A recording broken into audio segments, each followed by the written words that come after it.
നമസ്കാരം. എതിർചേരിയിലുള്ള രാഷ്ട്രീയ പാർട്ടിയിലെ നേതാക്കളും അണികളുമൊക്കെ പോലും വളരെയധികം ആദരിക്കുന്ന ഒരു BJP നേതാവാണ് കേന്ദ്രമന്ത്രിയായ നിതിൻ ഗഡ്കരി. പലപ്പോഴും അദ്ദേഹത്തിന്റെ ആശയങ്ങളും മറ്റും വളരെയധികം മാതൃകാപരവുമാണ്. നമുക്കറിയാം, കഴിഞ്ഞ ദിവസമാണ് നിതിൻ ഗഡ്കരി പറഞ്ഞത് തന്റെ മണ്ഡലത്തിൽ താൻ പ്രചരണത്തിന്റെ ഭാഗമായി ഒരു പോസ്റ്റർ പോലും പതിക്കുകയില്ല, തന്റെ മുൻകാല പ്രവർത്തനങ്ങൾ വിലയിരുത്തി ജനങ്ങൾക്ക് ആവശ്യമെങ്കിൽ അവർ തന്നെ ജയിപ്പിച്ചുകൊള്ളുമെന്ന നിലപാടാണ് സധൈര്യം നിതിൻ ഗഡ്കരി തെരഞ്ഞെടുത്തിരിക്കുന്നത്. 5 ലക്ഷത്തിലധികം വോട്ടുകളുടെ ഭൂരിപക്ഷത്തോടെ താൻ ജയിക്കുമെന്ന് കൂടി നിതിൻ ഗഡ്കരി ആത്മവിശ്വാസം പ്രകടിപ്പിക്കുന്നുണ്ട്.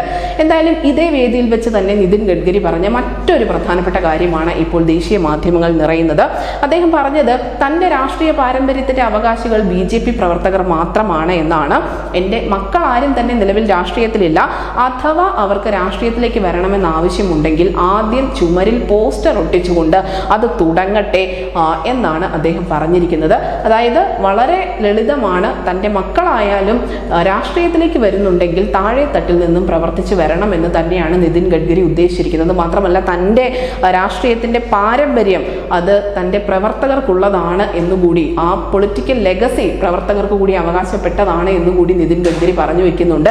നിതിൻ ഗഡ്കരിക്ക് 2 മക്കളാണുള്ളത്, നിഖിൽ ഗഡ്കരിയും സാരംഗ് ഗഡ്കരിയും. ഇവർ 2 പേരും സജീവ രാഷ്ട്രീയത്തിലൊന്നുമില്ല, പക്ഷേ ഭാവിയിൽ അവർ വന്നേക്കാം എന്നുള്ള ചില സൂചനകൾ വരുന്നുണ്ട്. അതിന് തൊട്ട് പിന്നാലെയാണ് നിതിൻ ഗഡ്കരി ഈ ഒരു പ്രതികരണം രേഖപ്പെടുത്തിയിരിക്കുന്നത്. തനിക്കൊപ്പം പോസ്റ്റർ ഒട്ടിച്ച് മുദ്രാവാക്യം വിളിച്ചും വെയിലുകൊണ്ടും നടന്ന അണികൾക്ക് മക്കളെക്കാളൊക്കെ വലിയ പ്രാധാന്യം നിതിൻ ഗഡ്കരി കൊടുക്കുന്നുണ്ട് എന്നുകൂടി നമ്മൾ ഇതിൽ നിന്ന് മനസ്സിലാക്കേണ്ടതുണ്ട്.